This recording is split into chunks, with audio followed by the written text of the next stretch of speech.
Hey, time for your life's math and history, and we are going to take a look at the vertical line test. So, in the past videos, we've been taking a look a lot about functions. And a function is when there's only one input that must have an output. So it means that you could have only one input, but only have one input but can have at least one or more outputs.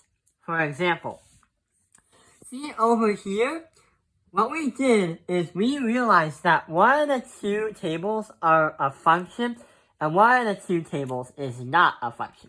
Right over here can be a function because you have no repeating x's, but also you have some repeated y's, but what happens is you only must have one x per some kind of y. Over here is not a function. Because if you take a look at the blue circles, you see 2's. When you have 2, you get 34, and also 2 is 21.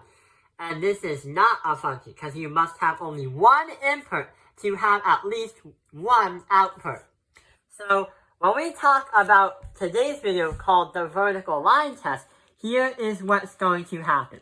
The vertical line test is a visual way to understand if something is a function or if it's not.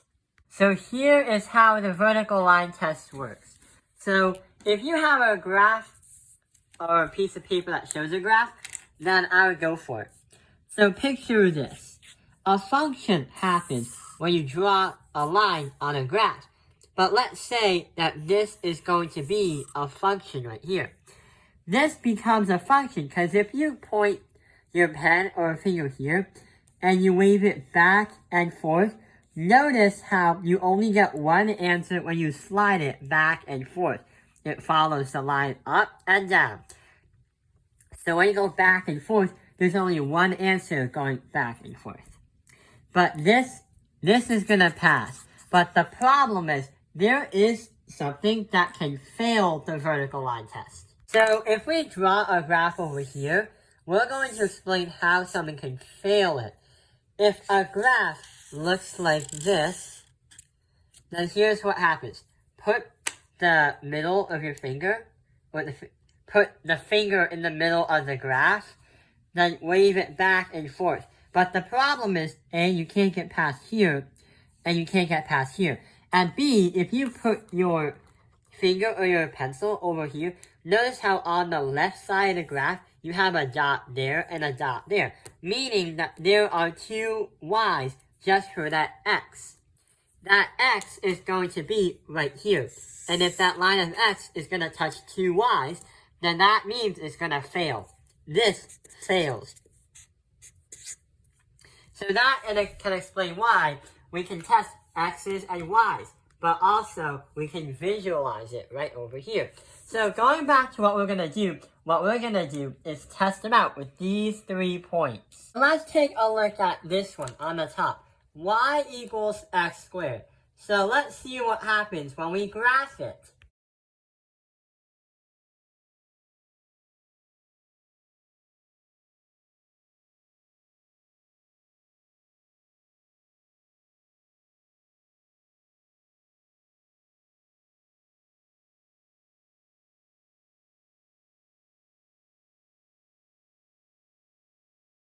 So what we saw there was the visualization of the graph x squared, or y equals x squared. If you move your finger across the screen by going back to the graph, you'll notice that your finger only touches 1 point on each side of the line or the graph. So that tells you that yes, this one is going to be a function. Let's take a look at the second one. The function of x is going to equal negative 6x plus 2. Let's see what happens to that one too.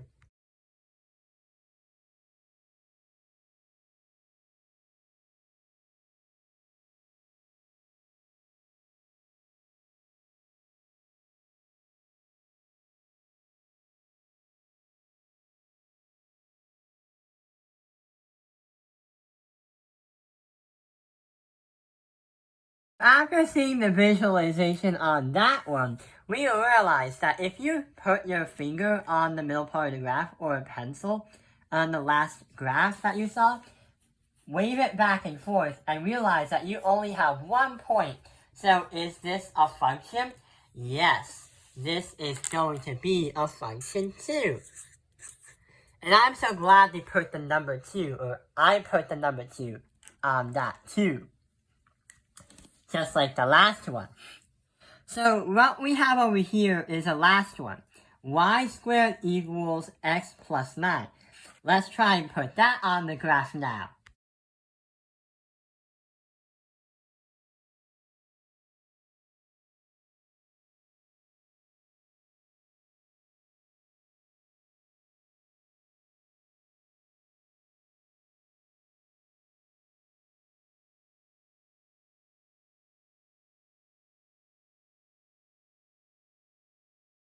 Uh-oh, that's not good. If you put a finger or a pencil on the last graph you saw and wave it back and forth, you realize that you have 2 points on both sides. And the main rule is when you go back to functions, each single input must have at least 1 output. That's basically what that is saying, which means this is not a function. So is y squared equals x plus 9 a function? No, this is not a function. And that explains how we can understand visually if a line or a graph or a slope or even a parabola or a strange shape passes the vertical line test, and if it's a function. So that explains the video. I hope this video has helped you understand the vertical line test.